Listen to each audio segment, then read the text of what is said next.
Hi, I'm low-carb dietitian Franziska, and today I'm going to be talking all about carbs, what types to eat, how many to eat, fiber, net carbs, and I'm also going to share some of my favorite low-carb foods. So let's get started. Carbohydrates, or carbs for short, provide your body with energy. But your body can also use fat for energy, and on a low-carb diet, fat is your main fuel source.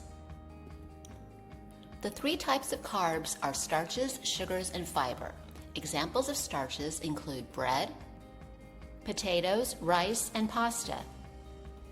Sugars occur naturally in fruits, some root vegetables like beets, and milk. But most people get the majority of their sugar from added sugars in desserts like pastries and cookies, along with soda and sweetened coffee drinks.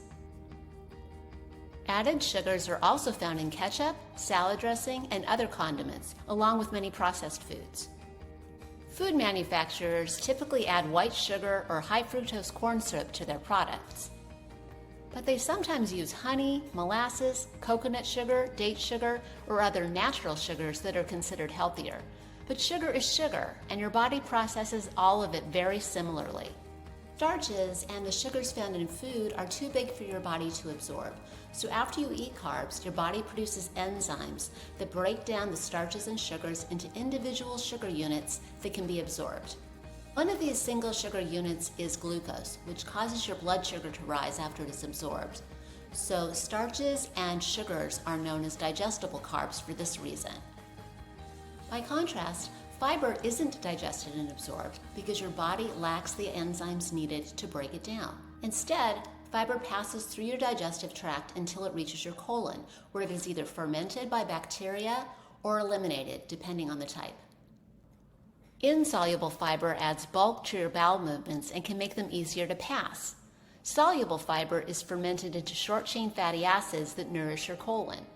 Soluble fiber may provide some other health benefits, like helping you feel full and lowering your blood sugar and cholesterol levels. What are net carbs? Because fiber isn't digested and absorbed like starches and sugars, most people only consider digestible or net carbs when following a low-carb diet. Net carbs are calculated by subtracting fiber from the total carbs in a food. Here's an example. 1 cup of chopped broccoli has 7 grams of total carbs, 3 of which come from fiber. 7 grams of total carbs minus 3 grams of fiber equals 4 grams of net carbs. However, food manufacturers often display low net carb labels on keto and low-carb snack products that contain added processed fiber and sugar alcohols. Studies have shown that some of these additives can be partially absorbed, so the term net carbs on packaged foods may be misleading. So when calculating net carbs, only subtract fiber from whole foods. I generally recommend eating mostly whole foods anyway and minimizing packaged processed low-carb foods. How many carbs should you eat per day? It's really individual, but for most people who follow a low-carb diet for health issues or weight loss, I recommend about 50 to 100 grams of total carbs or 20 to 70 grams of net carbs per day. But in some cases, people may do best with less than 20 grams of carbs per day. It'll probably take a bit of experimenting to find out what works best for you. But no matter how many carbs you eat, try to get most of them from minimally processed, nutrient-dense foods. This includes non-starchy vegetables like leafy greens, cabbage, cauliflower, tomatoes, bell peppers, and many others. Some of these vegetables make great alternatives for high-carb foods, such as cauliflower rice and spiralized zucchini noodles, also known as zoodles. Some of my favorite vegetables are asparagus, Brussels sprouts, broccoli, and zucchini. Yep, zoodles. Non-starchy veggies have about 1 to 5 grams of net carbs per cup. Depending on your carb target, you may also be able to include some starchy vegetables, such as peas, carrots, and onions. The net carb counts for these starchy veggies range from about 9 to 15 grams per cup. Fatty fruits like avocados are also great to include on a low-carb diet. Avocados contain only 2 grams of net carbs per half, and they're rich in fiber and healthy fat. I eat half an avocado in my salad at lunch almost every day, and I often have another half at dinner as well.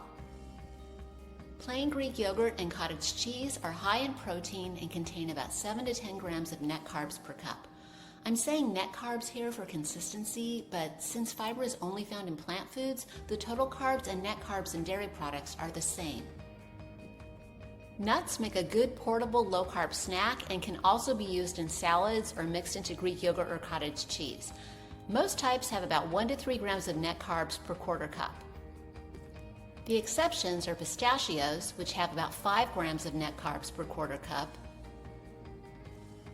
and cashews, which have about 8 grams of net carbs per quarter cup.